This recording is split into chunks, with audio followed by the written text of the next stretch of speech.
Selamat datang di Nas Studio Academy. Pada kesempatan kali ini kita akan belajar tentang flowchart. Jadi kita akan membahas tentang apa itu flowchart, apa fungsinya, bagaimana cara membuatnya. Langsung saja kita akan bahas tentang flowchart tersebut. Yang pertama, apa itu flowchart? Flowchart adalah bagian alur atau diagram yang menampilkan langkah-langkah dan keputusan untuk melakukan sebuah proses dari suatu program. Jadi setiap langkah digambarkan dalam bentuk diagram dan dihubungkan dengan garis atau arah panah. Flowchart berperan penting dalam memutuskan sebuah langkah atau fungsionalitas dari sebuah objek pembuatan program yang melibatkan banyak orang sekaligus. Selain itu, dengan menggunakan bagian alur, proses dari sebuah program akan lebih jelas, ringkas, dan mengurangi kemungkinan untuk salah penafsiran. Penggunaan flowchart dalam dunia pemrograman juga merupakan cara yang bagus untuk menghubungkan antara kebutuhan teknis dan non-teknis. Jadi sebelum kita membuat aplikasi, sebaiknya kita bisa menuliskan alur perjalanan aplikasi tersebut dalam sebuah flowchart. Lalu apa sih fungsi dari flowchart itu? Jadi fungsi utama dari flowchart adalah untuk memberikan gambaran jalannya sebuah program dari suatu proses ke proses lain, sehingga alur program menjadi mudah dipahami oleh semua orang. Selain itu, fungsi dari flowchart adalah untuk menyederhanakan rangkaian prosedur agar memudahkan pemahaman terhadap informasi tersebut. Jadi dengan flowchart, kita bisa memberi gambaran kepada user bahwa nanti program kita akan jalannya seperti ini. Oke. Kemudian simbol dari flowchart adalah sebagai berikut. Yang pertama ada flow, yaitu garis. Itu ada arah panahnya, jadi ada garis, bisa ke kiri ke kanan atau atas bawah, kemudian ada arah panahnya. Ini merupakan flow, yaitu simbol yang digunakan untuk menggabungkan antara simbol satu dengan simbol yang lain. Ini juga disebut sebagai connecting line. Kemudian ada lingkaran, itu namanya one page reference, on page reference maksudnya. Jadi simbol untuk keluar masuk dalam menyambungkan proses dalam lembar kerja yang sama. Lalu ada persegi dengan trapesium di bawah atau segitiga di bawah, itu off page reference, yaitu simbol untuk keluar masuk atau untuk menyambungkan proses dalam lembar kerja yang berbeda. Lalu ada yang berbentuk agak lonjong, itu terminator. Jadi ini fungsinya untuk menandakan awal atau akhir dari suatu program. Lalu ada persegi, ini fungsinya untuk simbol proses. Jadi proses ini yang akan dilakukan oleh komputer. Lalu ada eh, layang-layang, ini namanya decision. Jadi simbol yang menunjukkan kondisi tertentu yang akan menghasilkan dua kemungkinan jawaban, yaitu ya atau tidak. Jadi di sini logiknya di decision ini. Lalu ada eh, jejar genjang, ini untuk input atau outputnya. Jadi simbol yang menyatakan proses input atau output tergantung dari peralatan. Kemudian ada trapesium dengan lebih lebar di atasnya, itu manual operation. Jadi simbol yang menyatakan suatu proses yang tidak dilakukan oleh komputer. Lalu ada simbol seperti ini namanya dokumen. Jadi persegi di atasnya, kemudian di bawahnya ada lengkukan. Nah, ini simbol yang menyatakan bahwa input berasal dari dokumen yang berbentuk fisik atau output yang perlu dicetak. Jadi kalau misalnya ada hasil printout, ya pakai simbol yang ini. Kemudian ada predefined process. Jadi predefined process ini simbolnya seperti ini, persegi, kemudian di pinggirnya ada persegi panjang. Ini simbol untuk melaksanakan suatu bagian atau subprogram atau prosedur. Kemudian yang simbolnya seperti ini namanya display, yaitu simbol untuk menyatakan peralatan output yang digunakan. Dan yang terakhir ada prisma atau bentuknya seperti ini. Nah, ini preparation, itu simbol yang menyatakan persediaan tempat penyimpanan suatu pengolahan untuk memberikan nilai awal. Oke, selanjutnya langsung aja kita ke contoh dari flowchart-nya. Jadi contohnya seperti ini. Jadi ini ada mulai yang pertama. Nah, ini mulai dan selesai ini disebut dengan yang namanya terminator. Jadi dia simbol yang memberikan awal dan akhir. Jadi mulai dan selesai. Kemudian untuk yang jajar genjang ini, nah ini adalah input dan output. Contohnya di sini adalah masukkan bilangan bulat. Dan kemudian ada persegi, yaitu ada proses yang dilaksanakan oleh komputer. Contohnya seperti bilangan dibagi dua dengan operasi sisa bagi. Lalu yang bagian layang-layang ini, nah ini adalah decision. di mana ini logiknya. Jadi, apakah sisa dibagi 0? Jika iya, dia adalah bilangan genap. Jika tidak, dia adalah bilangan ganjil. Nah, ini adalah input atau outputnya nih. Kemudian setelah muncul outputnya, langsung kita selesaikan. Nah, ini ada contoh dari flowchart yang bisa kita buat. Nah, kemudian software apa yang digunakan untuk membuat flowchart? Yaitu yang pertama kita bisa menggunakan Draw.io, ini online. Kemudian ada Microsoft Visio kalau misalnya kalian mau menginstal aplikasi, dan masih banyak aplikasi lain kalian bisa gunakan. Mau pakai Word pun juga bisa, atau mau pakai Photoshop juga bisa. Jadi intinya untuk membuat menggambar ini kita bisa menggunakan banyak software yang kita kuasai.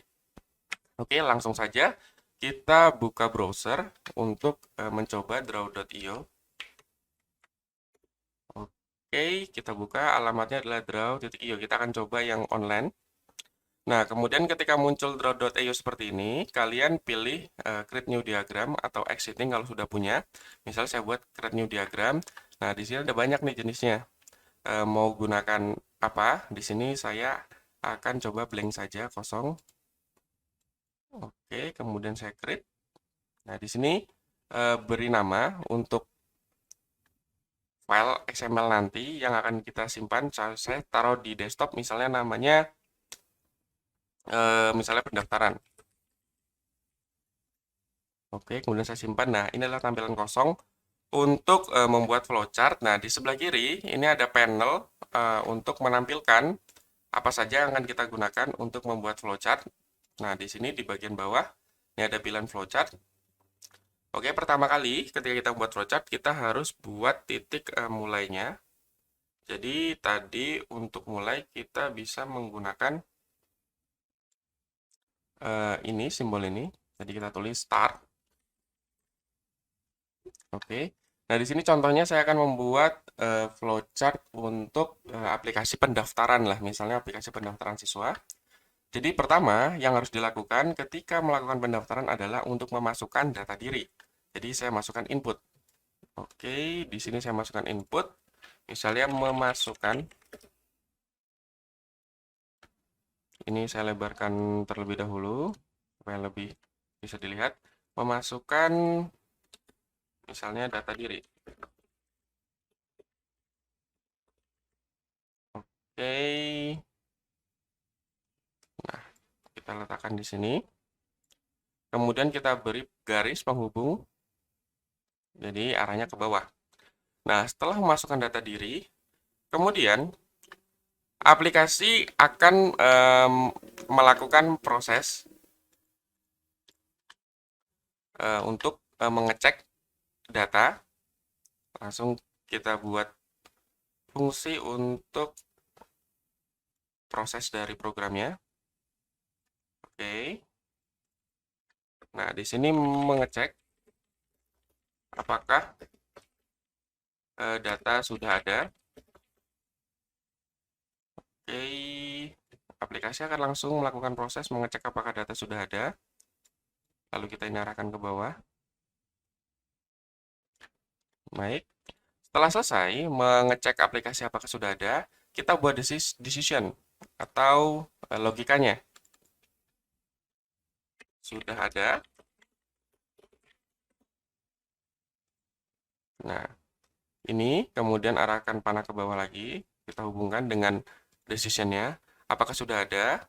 Kalau misalnya belum, ini kita kembalikan lagi untuk memasukkan data diri.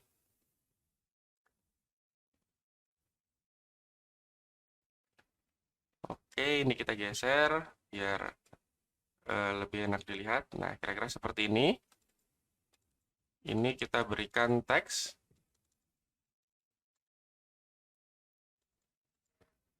Oke. Caranya klik kanan, kemudian kita masukkan teks. Nah, di sini sudah.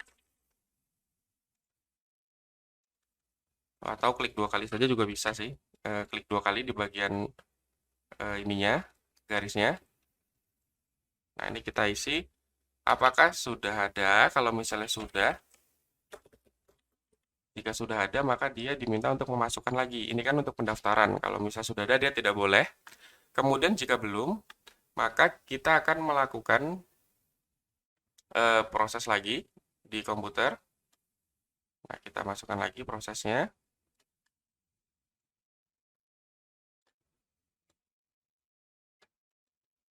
Oke, jika datanya belum ada, maka memasukkan data ke database. Ke dalam sistem aja, ke dalam sistem.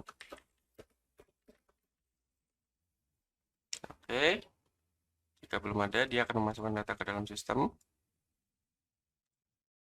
Kemudian sama seperti tadi, kita arahkan ke bawah, dan kita klik 2 kali untuk memberikan teks untuk alurnya. Jadi, jika belum. Oke, jika belum, maka data akan dimasukkan ke dalam sistem. Oke, nah setelah data dimasukkan ke dalam sistem, kita berikan output. Outputnya kepada user yaitu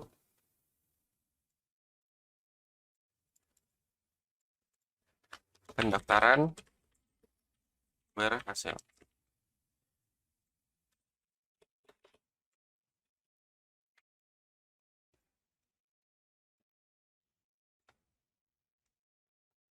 Oke, baik.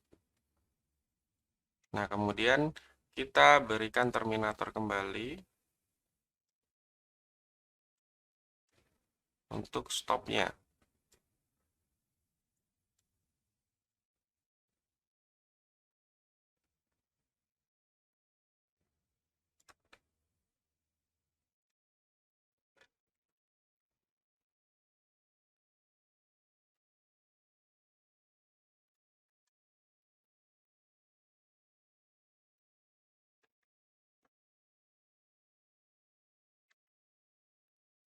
Kemudian kita gabungkan. Oke. Nah, kira-kira seperti ini nih untuk flowchart sederhana untuk pendaftaran siswa. Jadi, pertama masukkan data diri, kemudian kita cek apakah datanya sudah ada dari sistem. Lalu, kita buat logika, apabila dia sudah ada, maka dia akan kembali lagi untuk memasukkan data. Kalau misalnya belum, dia akan memasukkan data tadi yang sudah dimasukkan ke dalam sistem dan memberikan output kepada user adalah pendaftaran berhasil. Nah, aplikasi selesai. Kira-kira seperti itu cara untuk membuat sebuah flowchart. Jadi, sebelum kita membuat aplikasi, oh alurnya seperti ini. Berarti nanti kita akan bikin sesuai dengan alur yang sudah dibuat. Terus setelah selesai membuat seperti ini flowchartnya, bagaimana cara menyimpannya adalah dengan file. Di sini bisa simpan langsung atau Ctrl S, file save. Lalu kalau misalnya kita mau outputnya sebagai gambar, kita bisa ekspor. Nah, di sini ada pilihan PNG, JPG, atau SPG, PDF, HTML, dan lain-lain. Di sini saya contoh misalnya akan menggunakan JPG, kemudian ini zoom-nya sesuai ukurannya, kemudian saya ekspor. Nah, saya pilih di device, nah otomatis dia akan mendownload untuk pendaftaran ini. Jadi kalau misalnya kita buka gambarnya, maka, nah ini adalah gambar yang sudah kita buat tadi. Gambar dari flowchart yang sudah kita buat. Terus bagaimana kalau misalnya, ini kita sudah simpan ya. Terus kita mau ngubah lagi, tapi filenya sudah ketutup. Misalnya nih, sudah kita tutup, kita buka lagi, draw.io. Daripada kita buat dari awal, kita open aja, open existing diagram. Nah, pilih yang tadi sudah kita buat. Nah, ini pendaftaran draw.io. Nah, ketika kita buka, otomatis apa yang sudah kita buat sebelumnya bisa kita edit lagi. Jadi, jangan dihapus file draw.io-nya. Jika kalian sudah membuat sebuah diagram dan kalian ingin mengubahnya kembali. Kira-kira seperti itu cara pembuatan flowchart. Mungkin cukup dari saya. Sekian terima kasih. Assalamualaikum warahmatullahi wabarakatuh.